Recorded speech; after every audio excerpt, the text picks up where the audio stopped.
Welcome to Fiery Discourse, your podcast or media featuring dragonesses, female dinosaurs, and other similar saurians and scalies. I am your host, Ludmillanon, and with me are my co-hosts, Angron, Lucky, Eevee, Mathmachine, the Shark, and our special guest today is Sharvoun. Today is our 84th episode, and we're discussing the 2003 theme park ride, Shrek 4D, also known as the Ghost of Lord Farquaad. So, let's get things started. Oh man, him still being around, even in death, he's still overcompensating for something. Yeah, he definitely is. On a side note, I actually went to the attraction personally before it tragically shut down. Yeah, we'll talk a little bit about the fate of the attraction in a little bit. Shark, go ahead. Yeah, also me. I was lucky enough to actually go to the ride before it shut down. I did not. Awesome. Unfortunately, I did not because it was never in Europe, at least not in a place I could get to easily. But Yeah. Shrek was but there was a way I saw it, and we'll talk about that in a second. Shrek was an unexpected smash hit at the box office. So with such a big hit movie, of course you're going to have spin-offs, one of which would be a theme park ride based on the film. But unlike other types of rides, like as, say, a dark ride, this one is a 4D simulator. And it was done in Universal Studios, and they got Pacific Data Images, the animators of Shrek, and the entire voice cast of the original back to reprise their roles in this. Now, even though we're talking about the theme park ride version, this was also released on other platforms, including where I first saw this, which was in a 2-disc DVD set where I first saw this movie. It was really a lot of fun. I had a lot of fun watching it, except for one small little detail. The 3D glasses that came with this DVD set were some of the most garbage 3D glasses ever. If you breathed on them wrong, they would collapse into dust. So thankfully, they came with like 3 or 4 of them. I think the reason it came with that many was because they knew you were going to lose them pretty sooner than later. So, Oof. If even Spy Kids 3 could freaking do their 3D glasses better, then clearly it was kind of telling how DreamWorks kind of flubbed up a bit on their thing. Unfortunately. Let's be honest. Transferring 3D into home media would have never worked. It wasn't 3D. It actually was in 3D because it came with the 3D glasses, and it was the red-blue style of 3D glasses, like the guy from Back to the Future wore. Yeah, I love those kinds. I miss them. Yeah. They kind of altered my vision a tiny bit. Nothing too drastic, but yeah, I miss those kinds of 3D glasses. Anyway, Shark, you were saying? My apologies. It's kind of interesting how the whole 3D at home was really complicated to do because, as you mentioned, many of the 3D glasses that will come will break. Then there's the video games like the Virtual Boy, man, Nintendo's first attempt. It will take over 20 years to finally do something better with the 3DS. So yeah, getting perfect 3D at home was tricky. Yeah, Indeed. It took them a long time to do that. But we're talking more about the ride version in this case, and the queue of the ride experience is really detailed and has so many fun little aspects. The first of which is a medieval-style tapestry telling the story of the first movie, and it's really like the opening of the movie, and it does a really cute job of getting guests who would not have seen the original Shrek up to date with what it was really about. And when you actually get in the queue itself, there's all kinds of fun little details. There's a supposed second line for all the fairy tale creatures with rules that they have to abide by in a really cute way. There's a medieval-style shields with the Shrek S on it with the ogre ears. Go ahead, Sharvoun. They say that Who Framed Roger Rabbit tackled racism and segregation.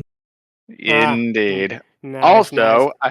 Also, mine would have to be the Jaws parody poster of Dragon flying up to Farquaad, and the thing where the mirror does a spoof of Star Wars, and that wouldn't be the only time they did that, which we'll get to in a moment. But yeah those two are my favorite.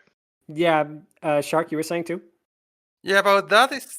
I honestly feel Universal does a great job to make the queue line interesting because they decorate the hell out of it and they give you a lot to see while you wait. And honestly, I think it's better than Disney because I've been in both parks, and honestly, Disney is just decorations and music, but Same. It's basically the hold creations, on. and in I Universal, feel the exact they same. go all out. And trust me, I will mention some of that later. Yeah. Yeah. One thing I'll just say, just to add this, and I'll let Matt say his piece for a second. One thing I'll say is I've been to a Disneyland Paris several times. The theming on some of it, like the theming for like the Remy ride, is absolutely mind blowing. The theming for like the Fantasyland stuff is great. The worst theme park theming I have ever been to, outside of a park I'm going to mention in the question of the week, has to be in the Spider-Man ride, because the queue for that is just like a gray, dull factory with like maybe a picture of a car made by Tony Stark's dad or something. It is the most boring queue you will ever be on in your life in the Disneyland Paris Spider-Man ride. Now the ride itself is awesome; it's worth the wait, but they didn't really think much of what to see while you wait. For instance, by the way, Matt, you were saying? Well, your Fiery Discourse podcast bingo cards and check off the What a Coincidence box, because for some weird reason, we're talking about another movie that references Disney and Star Wars at the same time before Disney owned Star Wars. Yeah. Indeed. And speaking of the Disney stuff, there's also some fun little details with the queue line. They have parodies of Disneyland attraction posters, like they have the Enchanted Tick Room. They have Dunko, a parody of Dumbo with Donkey, And my personal favorite is the Great Moments with Mr. Farquaad thing. I actually had to pause the video I watched it on and read the whole thing. It is hilarious. It's like it's the speech made after the 4.5 minutes when Farquaad took over Duloc, and it's basically half of it is just Abraham Lincoln quotes, and half of it is just about how much he hates fairy tale creatures and wants to exterminate them all. Yeah. It doesn't sound funny, but it is hilarious in the context of it, especially if you picture him actually saying all this.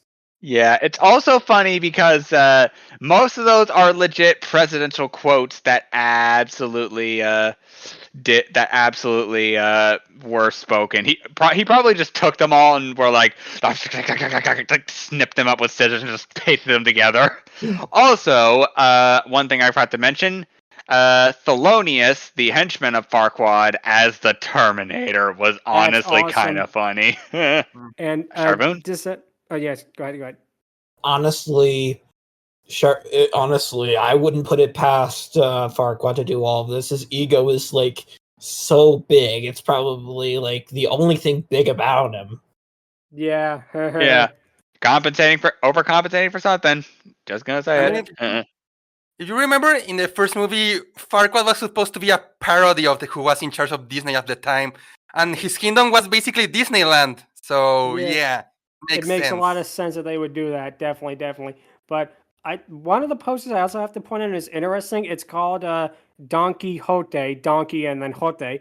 It's interesting for two reasons. Number one, the book Don Quixote is already a spoof of fairy tales and medieval literature. But the second reason is more interesting, because in 2005, I think 2006, there was a Spanish animated movie with the same title that tried doing a Shrek type of fractured fairy tale with Don Quixote, and they even went so far as to make the main character Sancho Panza's donkey. And they do a scene that's actually taken from the book with Quixote and Sancho being afraid of a water wheel that they think is an ogre. Sancho's donkey, Lucio, basically says something like, "Oh, I hate ogres. They think so highly of themselves." And it's just, it's a really bad movie. But I just had to bring it up because it's so weird that Shrek beat them to the whole joke. The actual thing beat the spoof of it, Where's Don Quixote do Flamingo when you need him? Also, but no,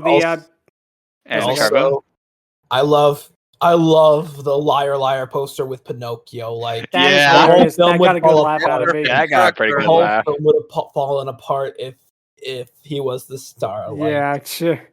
Yeah. That is a great one. And apparently, Universal Studios was not the only place that Shrek 4D would be in, because it was in apparently Warner Brothers Movie Park in Australia and Movie Park Germany. And there, it was different, because what it basically was just an ordinary looking movie theater, and they had maybe some stock images of Shrek and Fiona and Donkey outside. They didn't really do the theming there, unfortunately.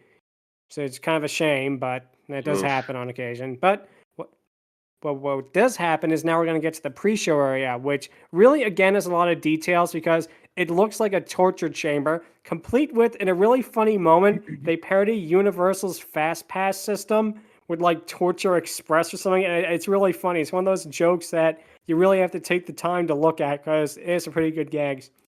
Yeah. But when we get to the full pre-show area, Pinocchio, the three little pigs, and Gingy are being held captive. Yeah, and then Go ahead. Gingy freaking break. Honestly, this moment here, Gingy freaking being like, he was the lucky one. He's been in Farquaad's torture chamber before. He ain't doing it again. Gingy Yeah. going through PTSD. Yep.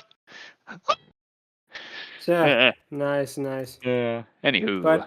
But anyway, what happens is Gingy tells the audience that Lord Farquaad is back as Pinocchio wakes up the magic mirror to tell the audience what happened.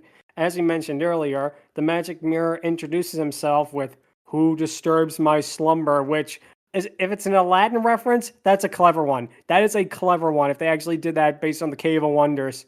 Probably was. But he then cheerily greets the park goers, then tells them to run for your lives. But he does it in such a cheery way. It's so funny. But when Pinocchio tells him to talk about the movie, he begins to do the Star Wars intro, complete with "a long time ago in a galaxy far, far away," and he rises up like the scroll, and they play like a spoof of the credits. For reasons that should be very obvious to everyone listening in, this is 1,000 times funnier now than it was in 2003. I'll bet. Yep. Because now Disney owns Star Wars, which, I mean, you gotta figure, the very idea of Disney owning Star Wars in 2003 must have seemed absolutely ridiculous. You know, And because, then they bought Lucasfilms. yeah, and they screwed that over. Math, go Can ahead. For the most part. Sorry. I mean, Continue. yeah, Disney owning Star Wars, that's absolutely insane. What's next? You're going to tell me they're going to own Marvel? Yeah, that's, and Maybe Don Universal had Marvel Bluth. too. Maybe Fox. Yeah, Oh, unfortunately, wait. unfortunately. Family Guy. Does Steven That too. Spielberg? Can Steven Spielberg just see into the future? Probably can. He probably has the Force or something. Yeah, true.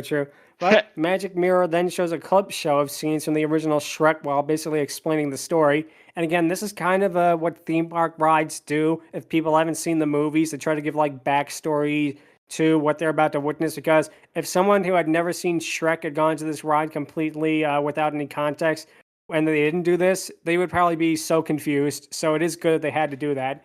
But But then we get to see that the three little pigs had the right idea because they just loop footage of Dragon over and over and over again. So yep, they got the right Honestly- idea there. Anyway, Shark, you were saying? Actually, sorry. Sorry, No, guys. sharp. Oh, go ahead, go ahead. You were saying? Sharvoun? Yeah. Yeah, go ahead. Me? Yeah, go Sorry, ahead. Sorry. Anyways, Apologies. honestly, this clip show was kind of the weakest. Was a pretty weak thing because I feel like they could have made it a little funnier. Like someone could have made it funnier aside from looping Dragon over and over. Like to me, maybe if they had childish illustrations or something. But overall, it's not. It is important to get the audience caught up. And once again, the Dragon looping. Yeah. And looping. Yeah, is I the definitely best thing. can see that. But Yeah. also, anyway, Shark, you were saying? Yeah, I think the reason they usually did the whole in case you didn't see here's a recap is, well, families are coming, like the parents and the kids, and usually it's probably that if it's a ride about a kids movie, maybe one of the parents didn't see it, and if it's a more adult movie like the movie, then the kids probably didn't see it. So it's a way to feel both parties in, basically. Absolutely. Exactly. It really does. But the loop is interrupted by Farquaad's ghost arriving as he threatens the fairy tale creatures to tell him where Shrek is. He then breaks the fourth wall and demands to the audience if they know where Shrek is. And what happens is, because obviously the audience doesn't speak, the auditorium doors open as the show itself begins. Now, what's interesting about the ride experience is, again, Shark and Sharvoun both have been on the ride, so I can't really say, but the seats of the ride would bounce up and down, and guests would be sprayed with water, and there'd be smoke effects, hence the 4D title of it, which is pretty interesting. Sorry, Yep. honestly, before we move on, I just want to say it also has probably one of my favorite jokes of the experience where Farquaad asks Pinocchio if he knows where Shrek and Fiona is. They say no, but then his nose grows longer. So Oh, that is a nice touch. Yeah, that is yeah, a nice like, touch, and yeah. it's in the animatronic that they do. I'm just happy that they realized they could do that. Yeah, that's pretty You can nice. tell they put a lot of effort. Sorry, go ahead. Also, him just asking that kind of reminded me of freaking Christian Bale's Batman. Where is he? But it's Farquaad's voice. Where is he? Where is he? Oh God! Now we need to make that version of it. That would be amazing. Yes. But the movie itself begins with a fairy opening the curtains, only to be promptly chased by a frog as it bounces up and down. And what's interesting is that there's versions of this that have aired without the 3D effects at all. Like this apparently has aired under the alternate title The Ghost of Lord Farquaad, and it also aired on Nickelodeon as the title Shrek's Never Before Seen Adventure, which is a big lie right there. Okay. So anyway, what happens next is that the fairy is stuck by the frog, but it basically tries to get away from it as she chases it. And let's see who's first. Sorry, Sharvoun, what would you like to say? Honestly, once again, taking a jab at Disney, this is clearly parodying their Tinkerbell, only to have her eaten. Part of me wants for future releases that we never see the following moment. We just imply that the fairy was just eaten. But on the other hand, I'll let you explain it a little bit after this. So, yeah, right. So, Matt, you were saying? I actually had to double take that. I was making sure that I was watching the Shrek 4D because that's the exact same way the newest Fable game, their first initial trailer starts, which is really weird that they reused that some like 20 years later. That's nice. Very weird. Wow. I wonder why they did so, but it's interesting.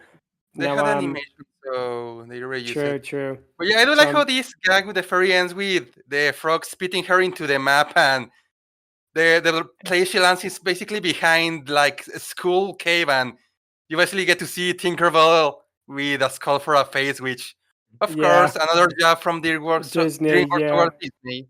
Yeah. And what happens is the fairy eventually gets off the map and actually lands on Donkey's nose. And what happens basically is this takes place. One thing about this that's interesting, this actually takes place in between Shrek and Shrek 2. It's more of like a Shrek 1.5, if you will. But Shrek and Fiona are lost as they're trying to get to their honeymoon with a donkey tagging along with them. And a really cute gag that actually took me a couple of seconds. Not only is Donkey floating because of the pixie dust, but the map is as well, and a really cute gag, that I didn't think they'd do something like that, but it was pretty funny. Donkey tries to give off various suggestions before banging into the onion carriage. Fiona is crying in there, which leads to another really good gags of Donkey saying, is it because she was overwhelmed by love if the shrimp platter was bad, or if in the funniest moment she wanted a puppy but all she got was toasters, which again really is a cute moment right there. And again, getting the original voice cast back, Mike Myers, Cameron Diaz, Eddie Murphy, and John Lithgow, really worked out to its benefit. I feel like they could have easily gotten sound-alikes, but they didn't. I'm really glad that they took the opportunity to do that. Yeah, Anyway, they really did go the extra mile in this. Also, honestly, if you look a little too deep into that, it honestly might that last one honestly might parallel Donkey's life. Like maybe at some point, instead of like getting a dog, he got a freaking toaster instead, which is both hilarious and sad if that's true. Definitely. So, Shark, you were saying? I was going to mention that when Donkey sneezes on the audience and starts flying, this is when the 4D starts taking effect, because first, they splash you in water when Donkey sneezes, and when Donkey and the map starts flying, the audience is supposed to fly too, so the whole room starts like slowly moving left and right, and when they all fall, you fall fast too. So there's a lot of things that happen that obviously you can't tell because we watched the 2D version, and I'm not going to go in detail on every single part. So I'm just going to mention that around here is when we start. If you are in the ride, is when you start getting splashed or start moving, and that's gonna leave it at that. Indeed. Wow.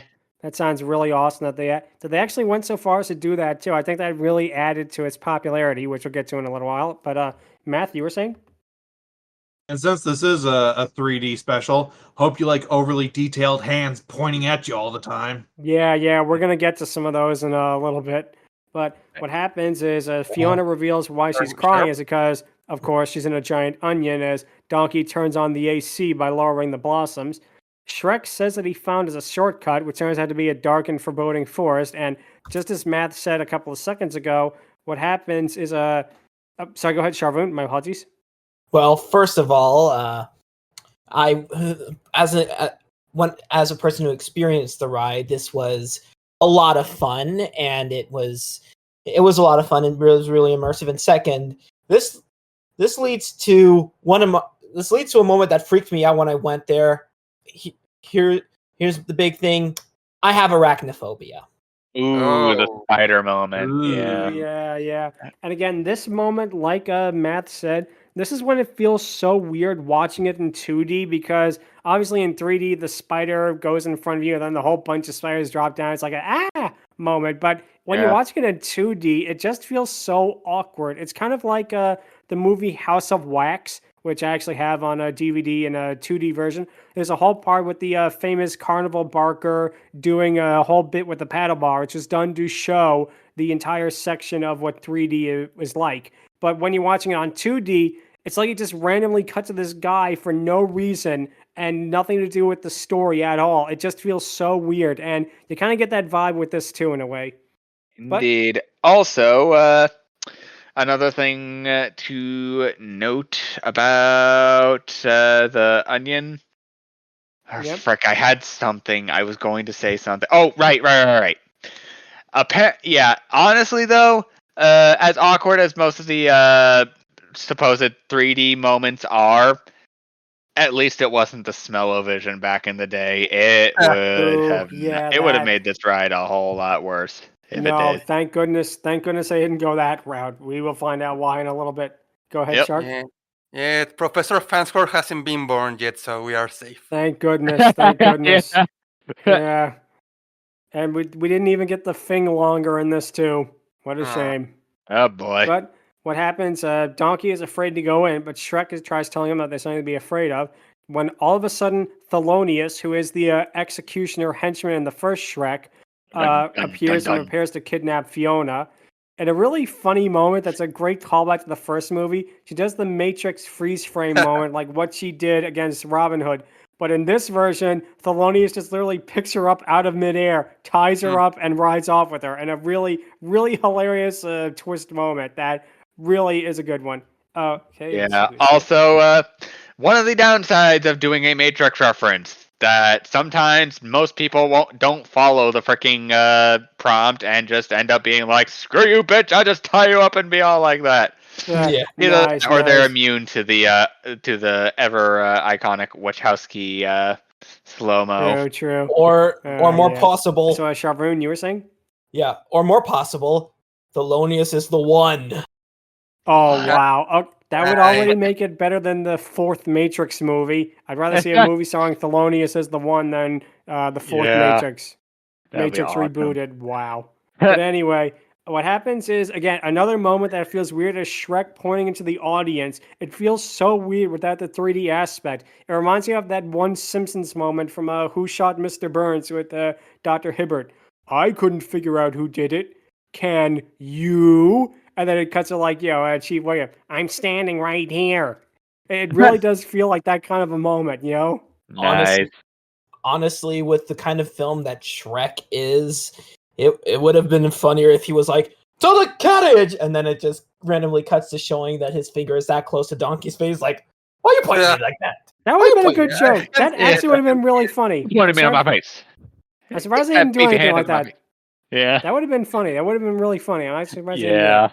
But what happens is when they get in the carriage, Donkey does a Blues Brothers reference in a really cute little moment before they ride off into the forest, taking all kinds of twists and turns. Go ahead, Matt. Yeah, this is actually my favorite joke from this special. Is Donkey's just listing off a bunch of different things. Shrek tells him just cut to the chase, and they literally cut to the chase. Yeah. That's a really nice Funny. subtle reference right there. But like I say, the forest moment really feels like something that in the ride must have been really something to behold. Just the way the carriage bounces up and down. I can imagine the theater seats doing the same. Sharvoun, you were saying? Honestly, this is it. It's really impressive to me, like that. This is technically DreamWorks' third major, humongous, big 3D production, or at least 3D animated product. Because I really like the cinematography where it just sort of goes around. It really does show how fast DreamWorks is getting used to 3D animating. Something that Disney would not appreciate. I am, of course, referencing how they killed 2D because of that. Ooh. Ooh, Indeed. yeah, I definitely can see that. But yep, what happens next is there's also some other pretty good funny moments, like Fiona screaming so loud that it causes a crow to burst, much like how the bird in the first one did, in a really funny moment. Nice. We then cut randomly to Gingy, who is making a gingerbread house in the middle of the woods, but when Thelonius rides towards him, this causes Gingy to step on a frosting tube and squirting it into the audience. Go ahead, Shark first. It's not just in the middle of the woods; it's in the middle of the road. So people That too. crashing into his house is really his fault, honestly. Yeah, it's on him. Sharvoun? Sharvoun, you're saying? I will say honestly, like also it's kind of weird it's very weird if you watch it with the pre-show. Like the last time you see Gingy, he's running away for his life, and then the next he's building a house. Like He's living on the lamb. He's living on the lamb. yeah, Probably trying to find a place to get away from Farquaad, which, knowing his ghost is back, actually does make a lot of sense there. So Also, Maggie, it's Angron, it's you're saying? also hilarious that like Thelonius doesn't damage the house, but freaking Shrek and Donkey do, and he's just like, which makes me think, please don't. I hope it's not USAA. Yeah, nice. But yeah, like you said, it really is a moment that's a really fun bit of subversion. You think that Thelonius and his horse are going to barrel through the house, and they just jump over the rooftops. And then Shrek and Donkey come in and causes candy to fly everywhere, especially with a neat little 3D shot of it flying in the air. Shrek and Yeah. Donkey are covered in candy as Gingy holds on to one of the carriage wheels, claiming that the house cost him a lot of dollars. Haha. Before he hits a dollops. tree, causing his face to slide off as that happens. Thelonius leaps over a gorge. Unfortunately, it was not Springfield Gorge. Otherwise, we would have seen the ambulance smashed up against the tree there. Nice. But it turns out that they ride off, with Shrek and Donkey attempting to do so as well before crashing their carriage and it flies through the air. The carriage almost lands on them before it turns back into an onion, with the horses becoming the blind mice. And like throwaway joke that's really cute. One of them claims it could see before getting hit on the head and being, "Oh, never mind." And a joke that's a pretty good one. Anyway, Sharvoun, you were saying? what I will. This is actually a callback to the ending of the first film, where it does end with the blind mice becoming horses, or at least that's how I remember it. Indeed. Yes, it happened. Yeah. So Yeah, I it did definitely can happen. see that. Yep.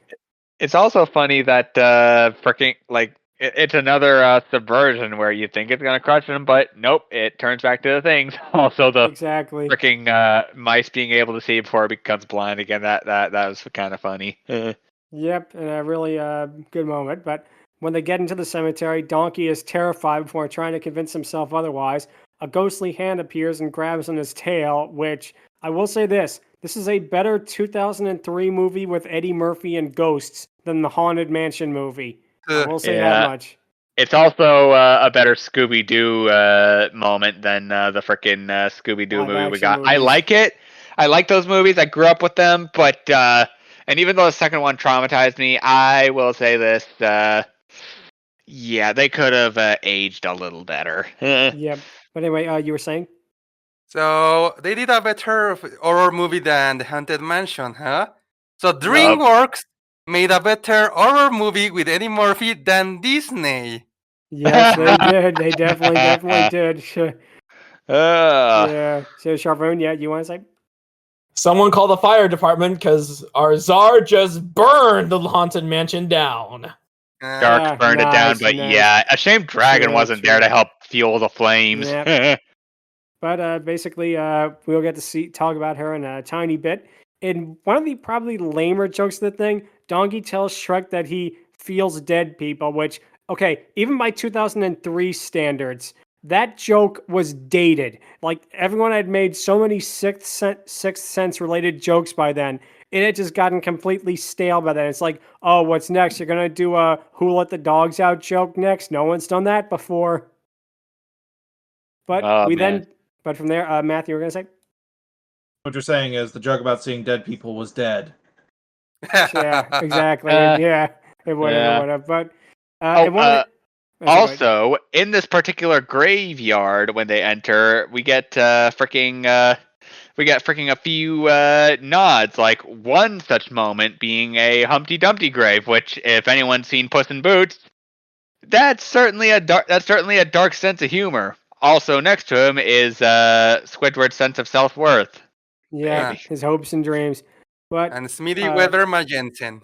Yeah, with his number one soda drinking hat and his Army of the Dead. But in one of the parts that really actually got a good laugh out of me is just Shrek pretending to scare Donkey. I don't know why. Maybe it's something about Mike Myers' line deliveries in this moment. It is so funny. It actually got a really good laugh out of me. Yeah, nice. it was decent. Yeah. Kind of reminds me in like Wayne's World when he kept doing about the leprechaun to Garth. Oh, the leprechaun's gonna get ya. Oh, stop it, man. Stop it. Oh, man. A shame that freaking, what's his name didn't show up in this movie. That would have been hilarious. If only they did. But what happens is they come across a mysterious grave, which turns out to be Lord Farquaad's. And, of course, they make the compensating for something joke again. Which Shrek also mentioned that he's trying to rewrite history. Yeah. Sharvoun, you were saying? Who does Farquaad think he is? A politician from Florida? Nice. Rewriting history? Yeah. But the reason he is rewriting history is because basically the grave is a gigantic headstone of him standing on a huge pillar and holding a spear at a stone version of Dragon. Oh man, that kind of reminds me of that one moment in F is for Family where like they do a memorial for Mr. Dunbarton and his son, but showing him being like martyrs, like remembered fondly, when instead they were absolute shitheels who died tragic deaths. Which honestly, this definitely could have inspired that, but still, that's what it reminds me of. Oh man. Sharp? Yep. Yeah. Sharvoun, you were saying? Honest. While it's a funny sight gag, I will admit, I just thought of how to make it even funnier. They actually made Lord Farquaad super buff and super tall. Like even that was a good gag. That actually would have been another good gag, you know. Yeah, they made him as giant as freaking Dragon, when in truth he was just about as short as freaking Peter Dinklage. No offense to the man. I think Peter Dinklage is actually taller. Yeah. But what happens is Shrek wonders. Yeah. No, it's all good. Shrek wonders if Farquaad is behind all this as his ghost appears and shushes the audience before it possesses his own statue. His statue slowly turns its head towards Shrek and Donkey, while Donkey freaks out at this. He then decides to whistle to call Dragon, but it turns out the wrong dragon comes to life because it's the giant golem statue of her. There's a cute visual gag, too, at this moment that's something that I imagine a lot of ride audiences probably didn't get, like, the first ride-through, is there's a coming soon epitaphs on all the other tombstones, which is a pretty good gag, you know? Oh, man. Like, coming soon, like a theater marquee on the other tombstones. Yeah, it honestly kind of reminds me of all those canceled projects that DreamWorks. Well, the main one being the Australian musical Bilby that was later turned into a short Bilby. That That was a missed opportunity. Not gonna lie, I really wanted Yeah, to see definitely. that I movie, definitely can see that. especially it. It's okay. Oh, Sharvoun. No, it's like keep going. Oh, okay. Freaking, especially since it was gonna have Hugh Jackman in it, and like they worked really hard on this. It also kind of reminds me of all the Blue Sky stuff that we're never going to get. Yeah. Yeah. Yeah. So Sharvoun, you were saying, my apologies. Part of me believes it would have been funnier if they just put, it would have been more savage if they just put something like rest in peace Disney Animation Studios, or maybe even I'm ready. Yeah, that would have been a cute gag. That definitely Nice. was. But what happens is Farquaad's ghost finally reveals himself and laughs at them while Shrek asks what he did about his wife. Farquaad corrects him by asking if he meant his widow. Then we get Donkey breaking the fourth wall and says that I know you died in the first movie, which, okay.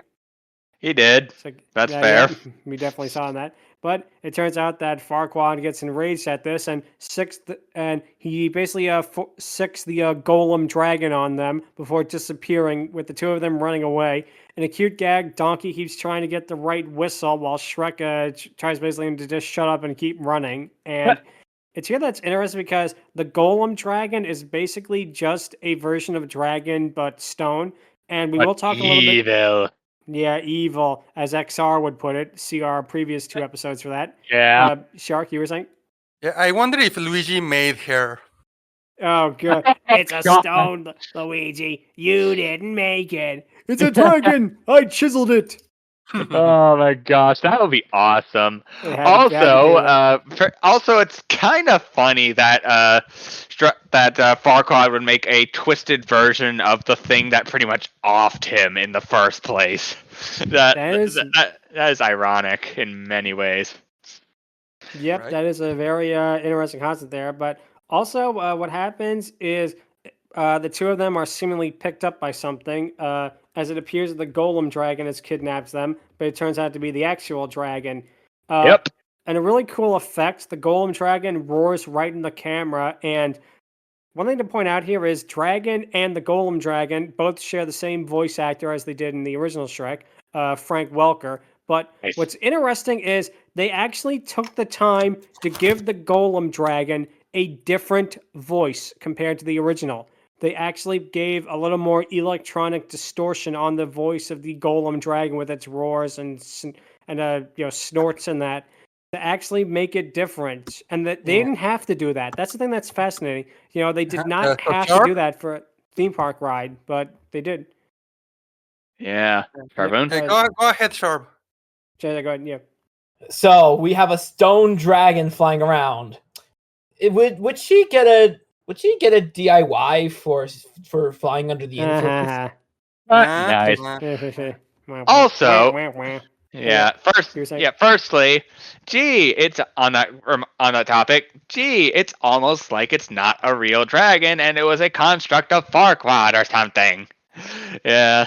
Secondly, it then leads into the second Star Wars freaking effect, which it's pretty much the freaking it's pretty much the trench run from New Hope. Yeah. Yep, and it just reminded me of the freaking Family Guy spoof that they did. Red October standing by. Big Red standing by. It could be. But anyway, yep. Math, you were saying?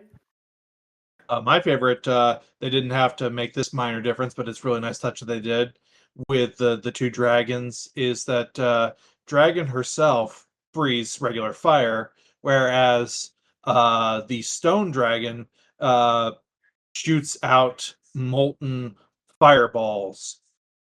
That is a really neat. Cool difference. That is really awesome. I'm glad they put that in because it shows the attention to detail. Also, wait. What was that about the fireballs? Dragon molten rock fireballs.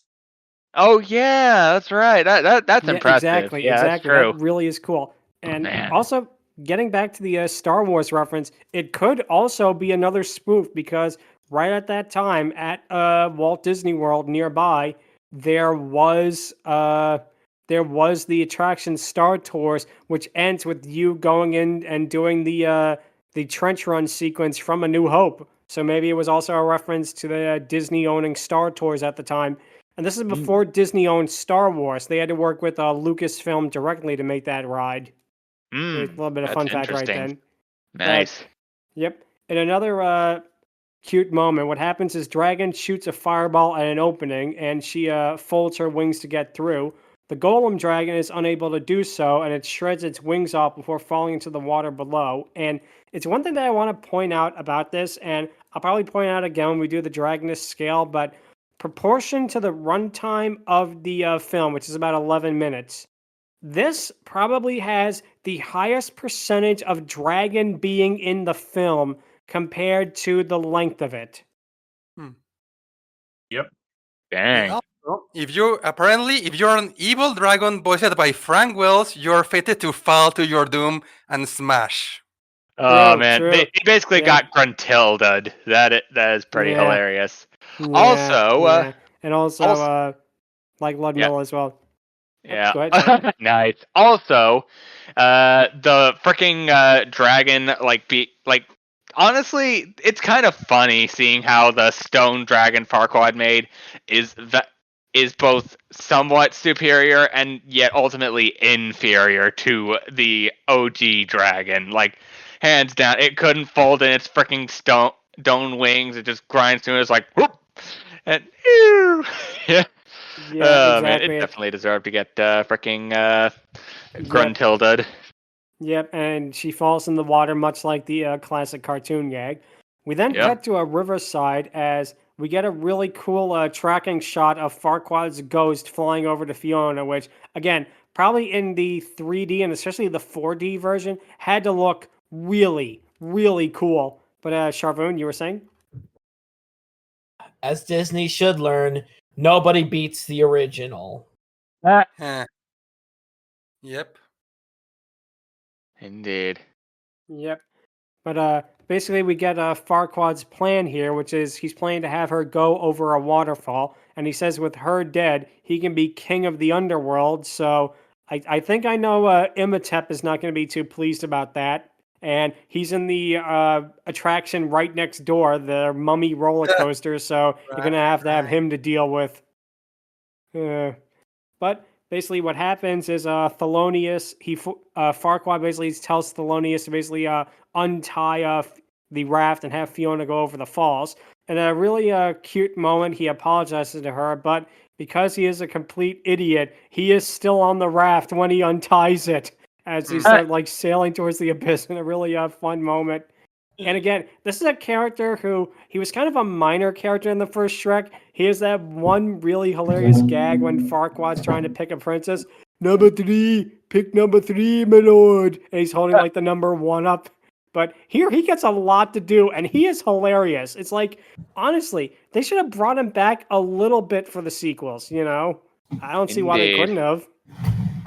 But anyway, you were saying? Honestly, this is how you do dumb right. How you make dumb funny. Yeah. He's functional, but he's like a little kid.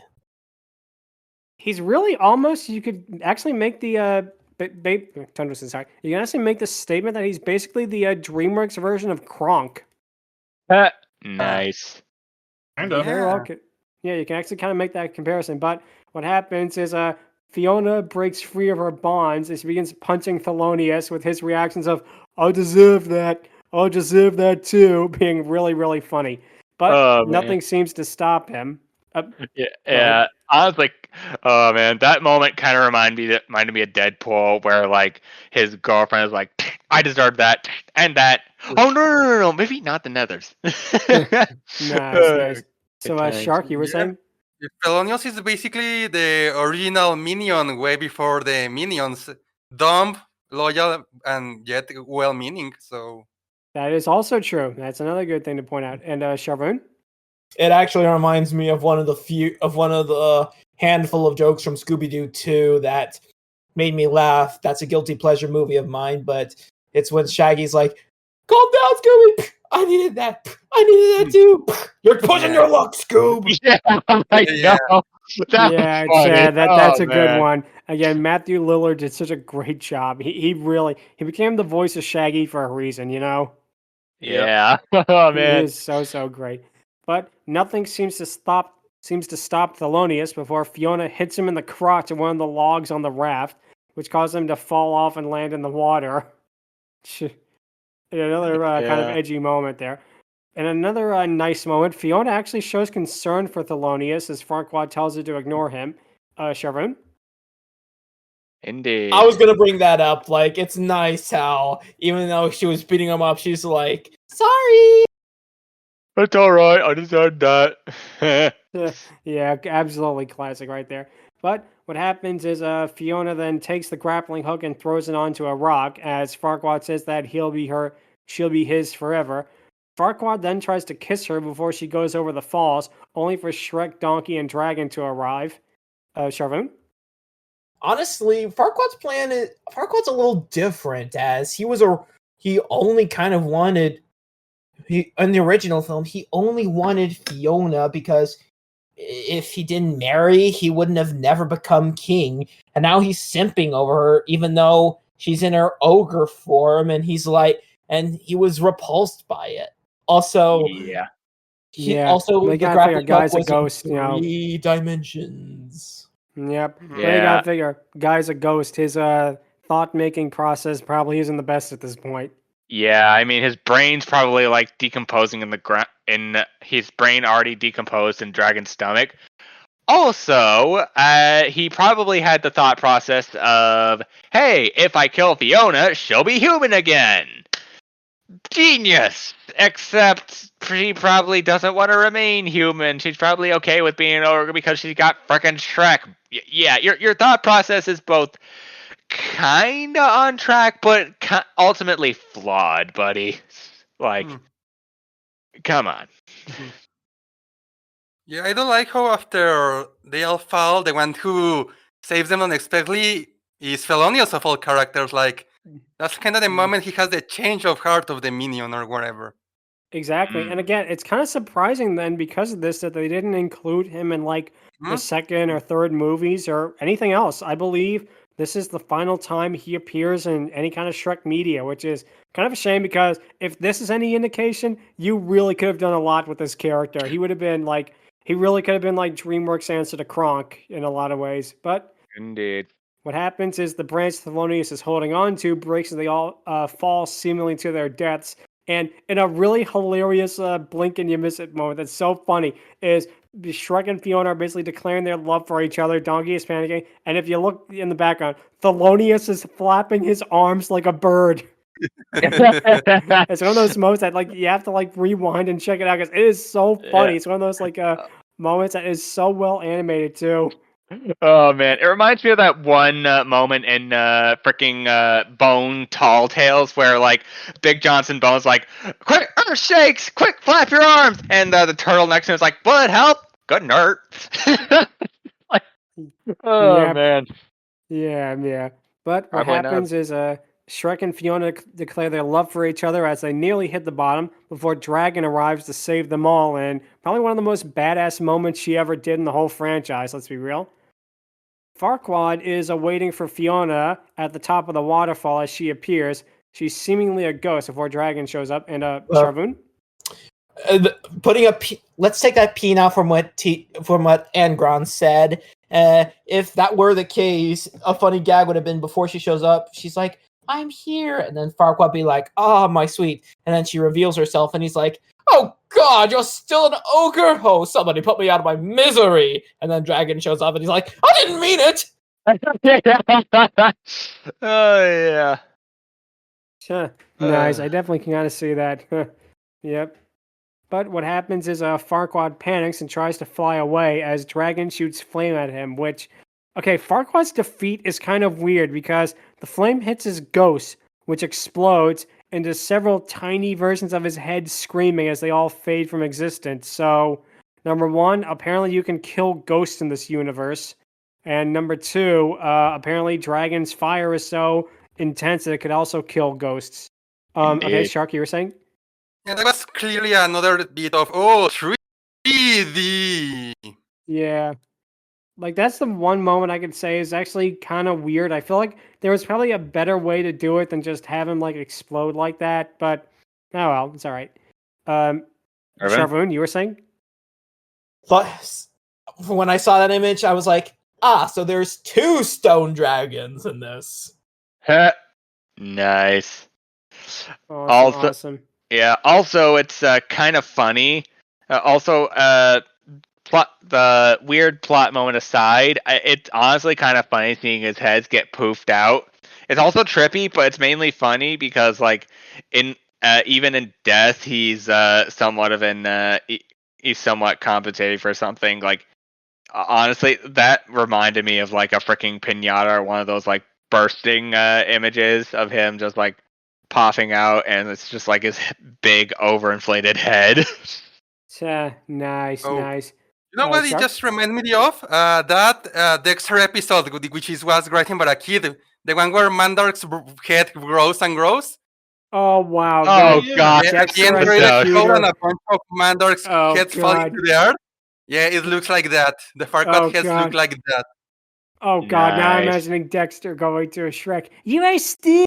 You are stupid. And don't Yeah. forget, Yeah. you are stupid. You are stupid. Oh gosh! I Oh honestly god! should see that episode. It's a classic. It's a Right. classic. If you haven't seen that Dexter, I highly recommend it. Yep.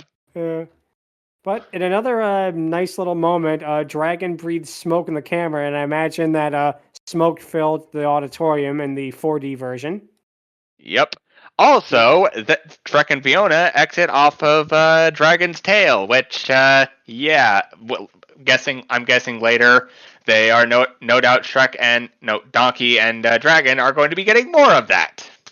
Yep, we actually get to see that because they have arrived at the hotel honeymoon. Now, you might think it's called that because it's a hotel for people to go on their honeymoon, but you'd be wrong. It's actually owned by Ralph Cramden. Another bad joke, sorry about that, folks. But anyway, what happens is Shrek and Fiona sincerely thank Donkey and Dragon as they fly off to, as Donkey says it, make waffles. So, okay. Yeah, make waffles, quote unquote. Yeah. Matt, you were saying? Boy, that really contextualizes what he was saying in Shrek 1, because this is before the Donkey Dragon hybrid children.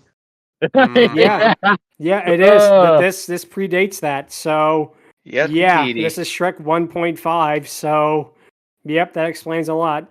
But Shrek and Fiona are finally alone and at peace. They embrace before the fairy from the beginning shows up and flies by, followed by the arrival of several other fairy tale creatures. Shrek asks Pinocchio what he's doing there, but when Pinocchio says nothing, his nose grows in a 3D effect. And it's here where I got to point out something about the video version of this, the Ghost of Lord Farquaad one that I saw. They added awe sound effects when Shrek and Fiona kiss, and they add like basically generic children laughing sound effects when the other fairy tale creatures show up for some reason, which this feels so weird, that they did that in this video version. I guess they wanted to try and replicate an audience reaction that they would have on the ride, but I don't know. It just feels so out of place. Like, I don't know why they did that too, because this is the official DreamWorks released version of the ride, the Ghost of Lord Farquaad. And it is just so weird at this one moment randomly to add sound effects. I mean, this is the end, so a few liberties were probably par for the course at this point. But I will say this. It honestly doesn't detract from too much. It doesn't add anything other than like sounds and like freaking making it aw for like the kids and the audience and whatnot. But yeah, I didn't think it was too bad. It was perfectly harmless. Yeah, I can kind of see that. Sharvoun, you were saying? I'll save it. It's actually something. It's actually a little something to save for after you talk about the ending. Okay, it's all good. So, in a cute little moment, Gingy appears alive and well in the champagne bucket. Shrek declares that the honeymoon officially begins as he pops the cork, which causes the fairy to fly off screen as the curtains close. Sharvoun, go ahead. Yes, and in a hilarious moment, if you were experiencing it in the ride, when the lights come up, you can actually see that you can actually see an animatronic of the fairy's legs and the cork in one of the speakers. Like that put me in stitches. Nice. That is hilarious. I remember. Awesome. Oh man, that is great. That right there is so funny. Wow. That is peak. I I love honestly, those I things never, they did. I probably didn't want to go to Universal Orlando or wherever, but I'm kind of regretting it with moments like that. Not gonna lie, it's not Same. like I'm hopping on a plane and going to frickin' Orlando, sort of excitement, but it kind of sounded interesting. Not gonna lie. But anyways, Yeah, that is so funny right there. But yeah, that's basically how the ride ends. And of course, what happens is after this, the park goers head off to the gift shop, which is Shrek themed apparently. And Shrek 4D was an extremely popular ride at pretty much every theme park it was in. But sadly, it could not last.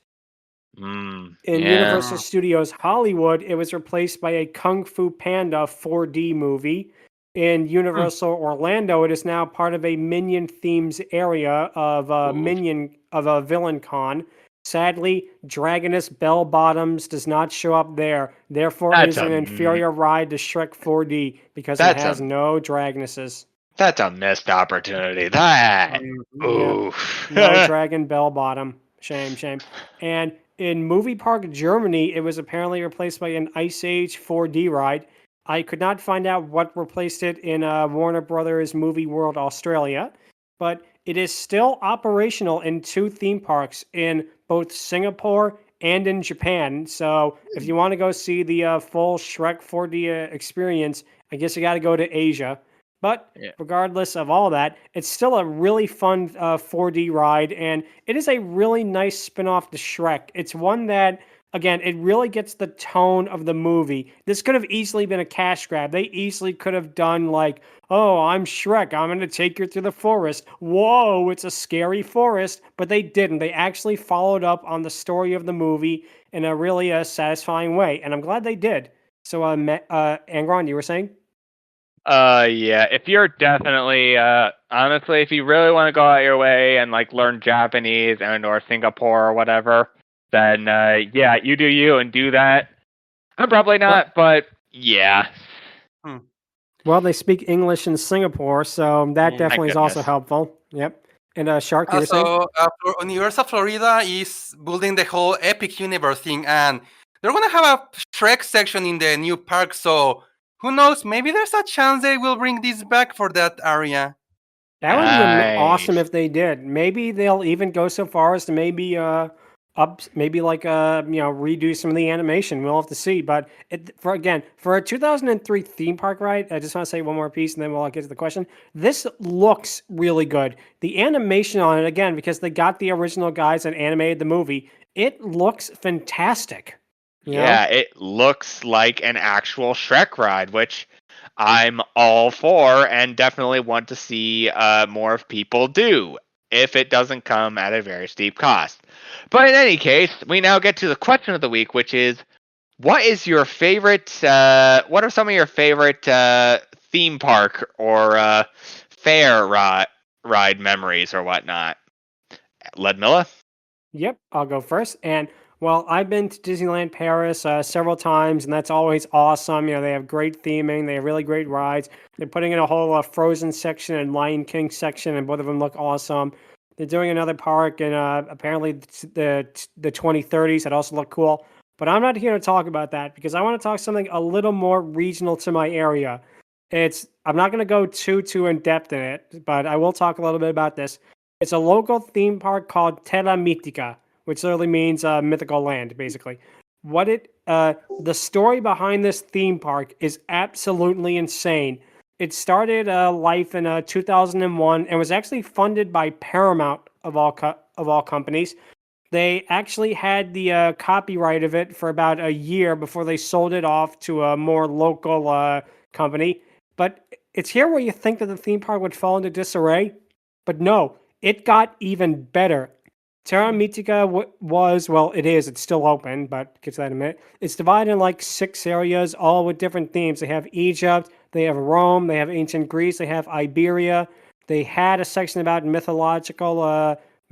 different mythologies, but we'll talk about that in a second. And it really is really cool, and it's really well themed. And I feel like the best time for you to go there would have been from like 2005 to 2008, because that was the best time of it.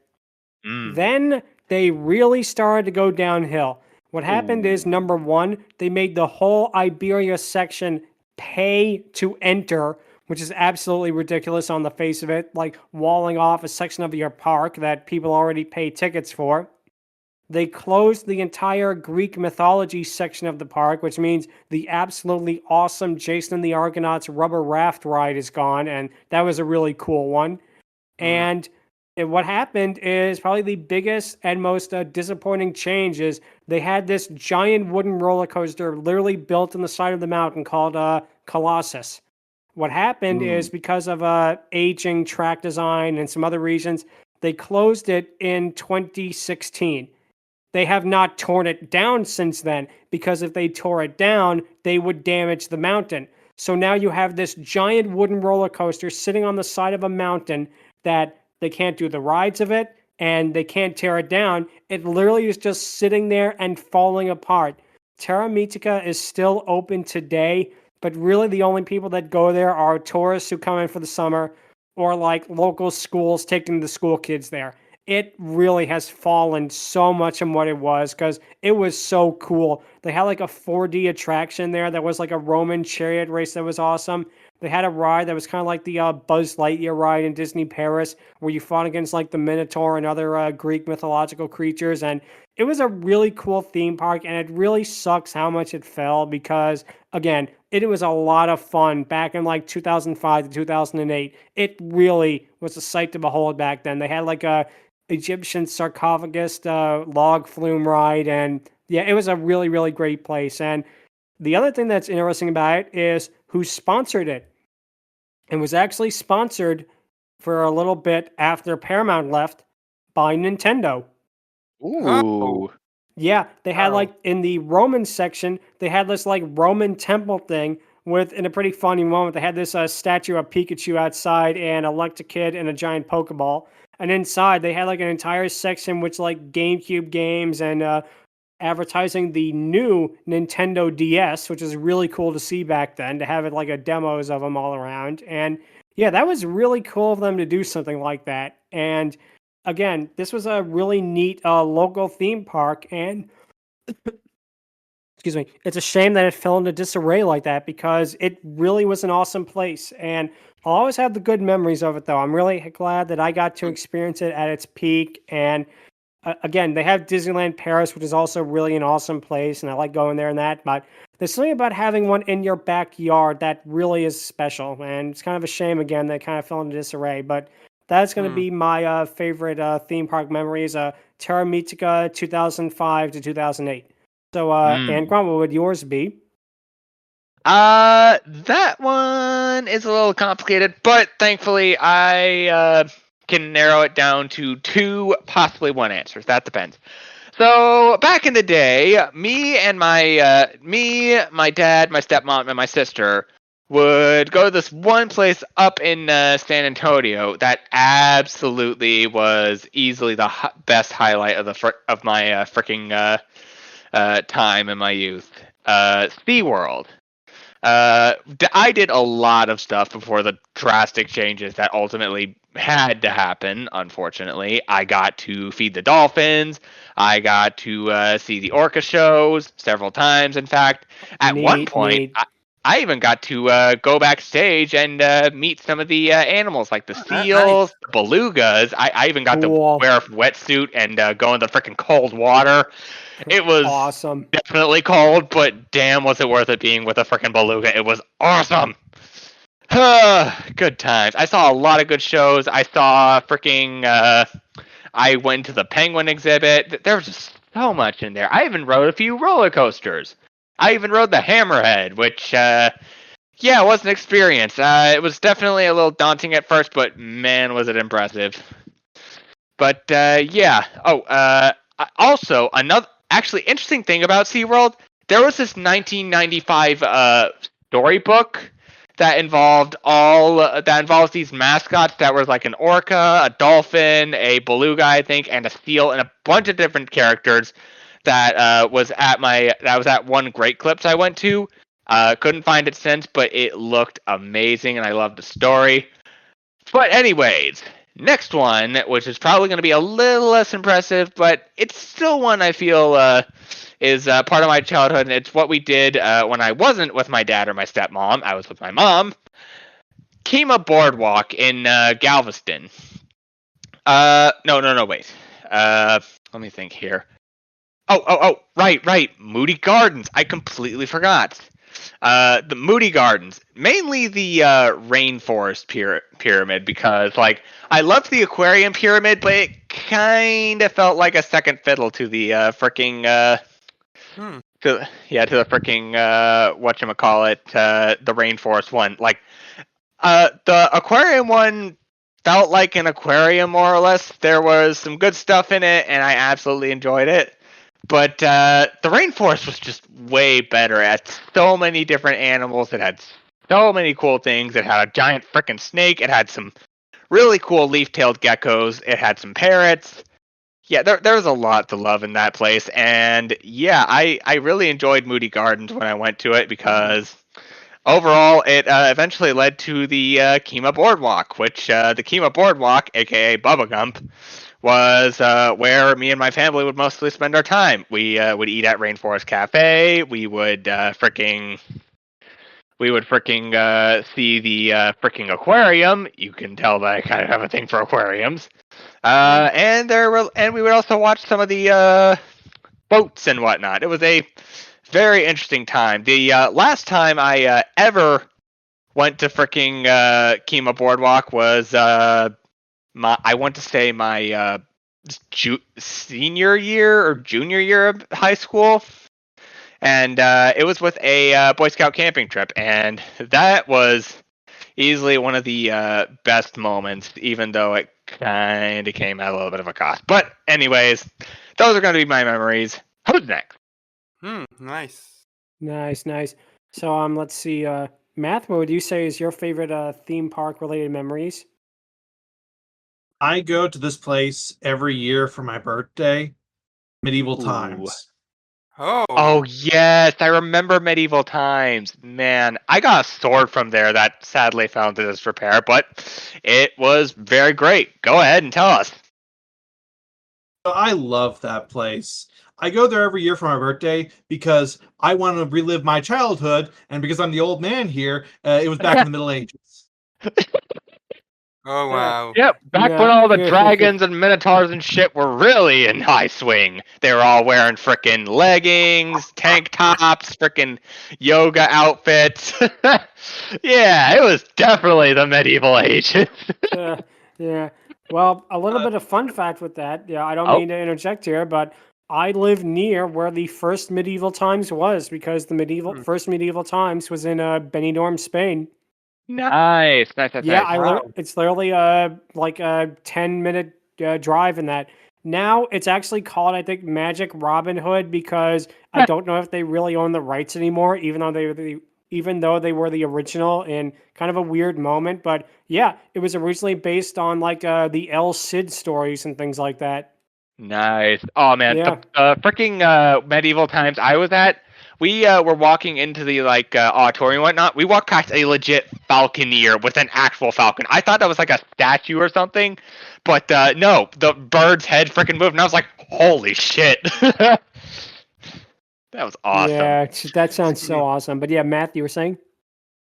Yeah, and for as much as it's basically a horse show and there's some reenactments of knight-like battles, my favorite part is actually the Falconeer segment where they have this majestic, awe-inspiring music playing as the Falcon flies around the stadium for a couple minutes. It's really a thing that you just have to see. It's really majestic. I've never been to Medieval Times. So. You should. It's fun. The Falconeer segment was awesome. I was mainly more into the sword fights and whatnot because action-oriented frickin' brain, but the Falconeer segment was nothing to scoff at either. It was fun. Like frickin' Birds of Prey are amazing, and that right there does not disprove that in the slightest. Yeah, it is really something that is a lot of fun, and I'm glad to see that it's still so popular on that. That a concept like that is still going on. It's great to see, and it's We great to have the hear. whole rent payers and stuff. Yep, that too, and how they keep with the whole majestic thing with it. So let's see. Shark, what would your favorite theme park experiences be? Oh boy. Well, this one is actually quite recent because it's from last year. Oh, Yeah. Okay, so let's start by saying that last year I went on a trip to Japan, of all places. yeah. Awesome. Yeah, and in Japan, I went to Osaka. And in Osaka, I went to Universal Studios. And walking Nintendo through the World. park, all the way, I finally found the green pipe to none other than Super Nintendo World. Yeah. Which, Oh man, boy, Hiker's it, missing out. ago, woohoo! Which, Nice. man, Awesome. it's so amazing Ah, because you it's piece like of entering shit. the Mushroom Kingdom, and yeah, you know me. You know I'm like a super diehard Nintendo fan and Super Mario too. So this was like amazing. It was so great to be there. Princess Peach Castle. I immediately went to the Mario Kart ride, which is the Bowser's Castle actually. And what I said at the beginning of the podcast that the queues in Universal are great. Yeah, these are amazing. You will go through several rooms that they show how the bombs are made. You see the trophies from Mario Kart. You see parts of Bowser's castle, like his diary where he writes about Peach. He has a portrait. You see a room for the minions.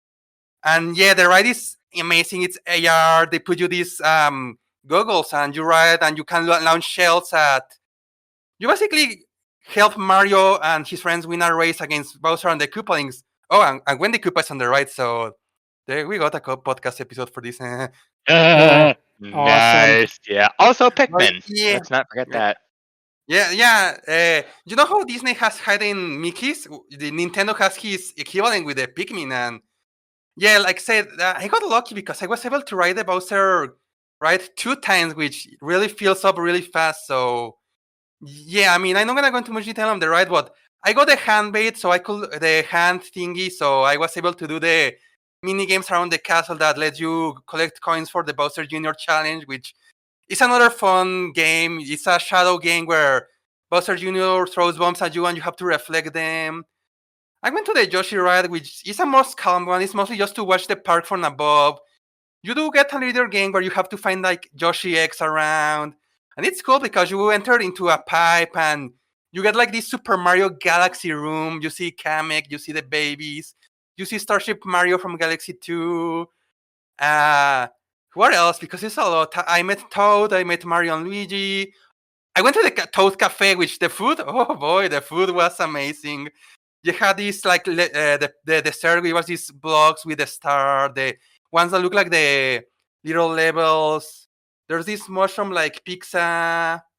There's like there's the burger. There's I got the Yoshi pasta, and yeah, it's I may be describing a lot, but honestly, this is something you have to experience. My I could go hours and hours on how much I enjoy this, but yeah, I do want to not do say a lot too to make time for the podcast, but yeah, it's like this has to be definitely the best theme park experience because you're in the Mushroom Kingdom, man. How much greater than that can it get?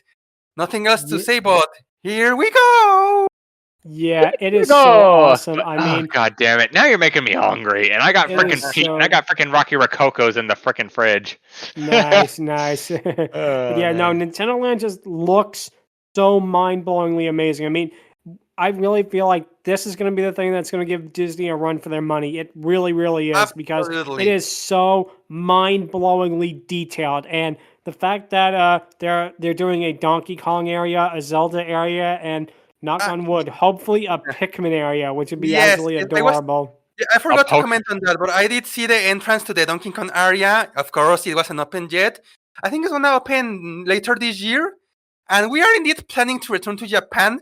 If not next year, then the year after that. So I do hope I do get to experience Donkey Kong Zone in the future too. Yeah. Oh Nice, man. nice. Imagine them doing a Pokemon area as well. Yeah. That would be crazy. But That yeah, really that's would be so that's awesome. gonna be it for me. Yep. That's a great one right there. So, Lucky Eevee, what would your favorite theme park related memory be? I've been to like plenty of waterfalls, but it's been so long I can't tell you anything about them. Ooh. All right. Ah, well. And Like last time I went for it was before I graduated high school, and I graduated in like 2017. So if I should tell you the time frame, Mm. like it's been actually. nice, right. nice. But yeah, like so Sharvoun, what would your favorite theme park moment / memory be? I would have to say it would be when I went to California and I went to both Disneyland and Universal Studios within the same week. For Disneyland, it was special because I actually went with my father, who doesn't really enjoy going to these, but he said he had fun because he was doing it with me. Like, that's the kind of man my father is. Like, he just loves spending time with his son. Nice. Nice. I mostly just Awesome. stuck with some of the good stuff like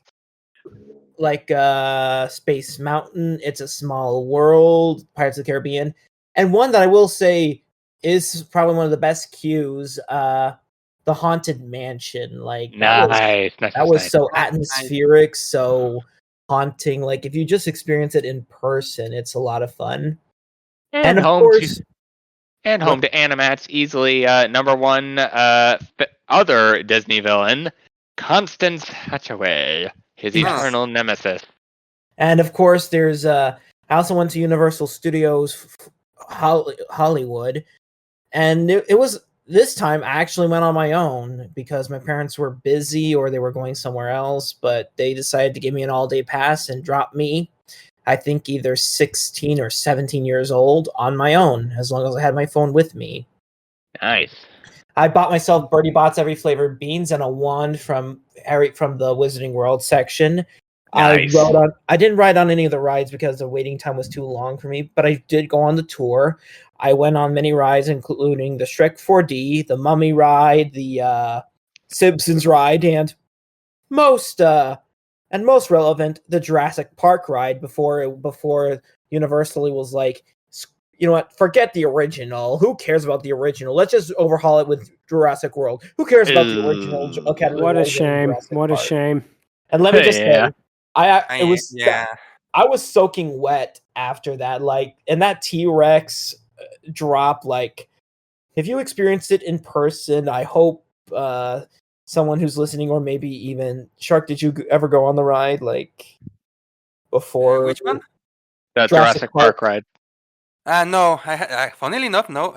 Huh. But I will say, if anyone's ever gone on the Jurassic Park ride, like, it's an experience you never forget. Anyways, but yeah, that's sort of my experience with that's my favorite. I know it's kind of underwhelming to end with either Universal or Disney, but you know, It's all right. It's all right. It's cool, but yeah. Talk about Universal too, and Yep, Yeah. and we might potentially have a podcast episode with the ride. Who knows? Yeah, honestly, that to would me, be it was fun. like you would say my favorite ride was my favorite part of that whole thing was hearing my dad say he enjoyed going to the ride with me. That is peak. And that and going off Space Mountain and looking at our pictures and telling my dad, "You look like Luca Brasi." Nice. Nice. This is That's neat. Oh man. Yep. yeah. But that's a really okay. So now it is time for the Dragoness Scale, where we rank the Dragoness, and it's interesting because we're going to not only rank Dragon, but we're also going to rank the Dragon Golem, or the stone version of her. Yep, it's going to be interesting. I'm going to give each of them their own separate rating for this one. I'm going to give Dragon I'm going to give her honestly, a 10 out of 10. This is the most amount of time we have had with her in this entire franchise, number one. Number two is that it also has the most amount of things she has to do in the franchise, too. The fact that we still get a lot of nice little character moments for her, especially near the end, is really neat. That in 11-minute long film, at least 6 of them she appears in, so that's more than half the runtime, which is a pretty good thing. And yeah, overall, I feel like it really gets her in a way that the rest of the movies never really followed up on in a way, to be honest.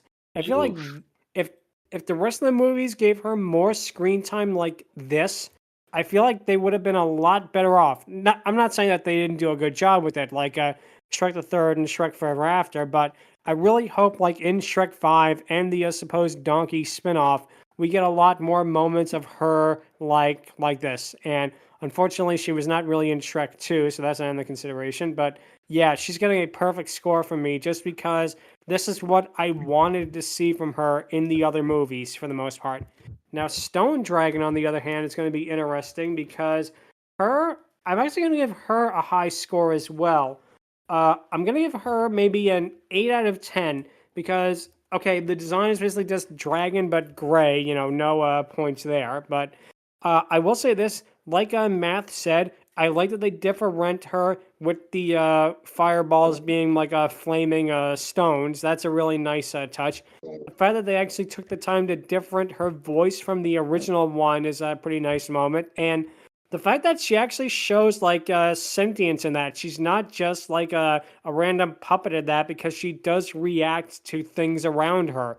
Again, which is a detail that they did not have to do, but the fact that they did it, it really shows it's a good thing. So yeah, Dragon gets a perfect score from me, and the Stone Dragon gets an 8 out of 10. Angron, what would you give him? Oh, I definitely agree. Like Dragon, she's definitely Dragon. Not much is going to change about her, but I am very glad that she got a lot more to do here than just be, Donkey's wife, and also, be the freaking flamethrower and all game changer for the most part, with a mom bod to boot. But yeah, I am definitely going to give her a 10 out of 10 as well. Keep the train going for for old time's sake. The Stone Dragon, meanwhile, yeah, I'm gonna give her a little bit of a lower score. Like, she's the antithesis to Dragon, but they don't do too much with her other than a few fire blasts and other than her just being made of stone and not having all the functions that normal dragon would. It kind of sets her down a little bit, though not by too much. So for that reason, I'm going to give her a 7 out of 10 instead of an 8. She's definitely important, but not enough for me to justify going all out. Okay, that's a pretty good one right there. So, all right. Math, what do you give him? My scores are a little bit lower, but not by too terrible much. Go ahead. So for both of them, design's great. DreamWorks Dragon looks fantastic. That's not even called into question for any of this. It may have been just I didn't notice it, but it didn't seem like she had as much personality in this as she did in the previous ones. Again, 11 minutes short. I get that. I really do. But it felt like something was a little bit lost without her being as expressive and as involved in that capacity. She was more involved than in any of the movies, yes, but it felt like she was just the big dragon rather than the character dragon, if you understand what I'm trying to get at. For the most part. Yeah, I and- understand. That could be just me that felt that, but it did unfortunately hamper mine. So for her, she's an 8. Again, still loved her design. She did a lot. She had a few great jokes, and she was there more than enough. Like, I want this amount of dragon in all of the Shrek productions. The Stone Dragon is a 6. Initially, I thought she was going to because, oh, hey, just giant monster, yada yada. They actually did some stuff with her. They did the molten rock ball instead of breathing fire. That was a really nice touch. And then when her wings got shaved off, with that little ding ding ding ding ding, that was my second favorite joke from that. So those 2 points alone boosted her from a 4 to a 6. But again, she has no personality. She is basically just giant monster, but even more so. Mm-hmm. Nice, nice. So that's a good one. Let's see. Shark, what would you give her? Both of Ah, them, rather. yeah, funnily enough, I'm gonna go almost the same as Matt. Actually, the same because yeah, Dragon, I'm gonna give her an 8 because not counting the first movie, this is actually the one of the most active roles she has because she does way more here than she does in 2, 3, and 4. And yeah, it's kind of nice how she basically helps in against the both antagonists by tricking the stone dragon to pass through the small gap to break her wings and fall. And she's the one that breathes fire on Farquaad. And yeah, apparently fire is effective against Ghost. I mean, it also works in Louis' mansion. But yeah, Nice. Yeah. yeah, again, she, like you said, she's like in over 70% of the movie, I think. Well, of the short. So yeah, she gets a lot to do, but not as much as the first movie. So I'm going with 8 with her.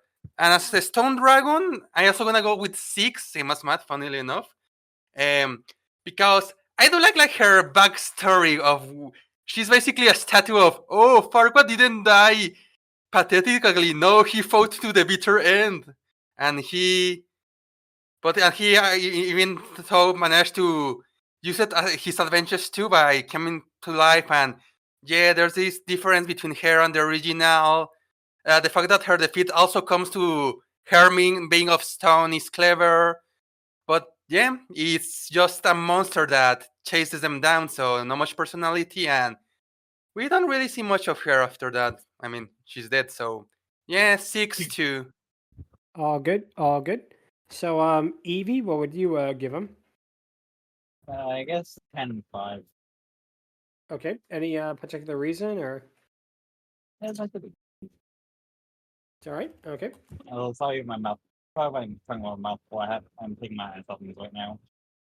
It's all good. It's all good. And let's see. Our guest Sharvoun, what would you give Dragon and the Stone Golem version of Dragon?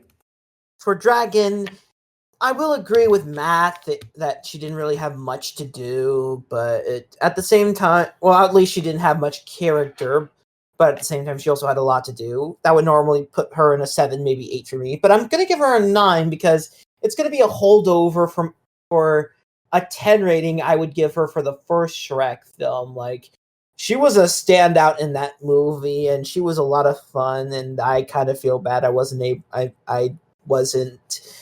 I didn't get a chance to give my rate to talk about that comedy touchstone, but at the same time, I think she's a great character, and her presence here, while not full as much presence as in Shrek, she does a lot, and she does give way to some great flight scenes.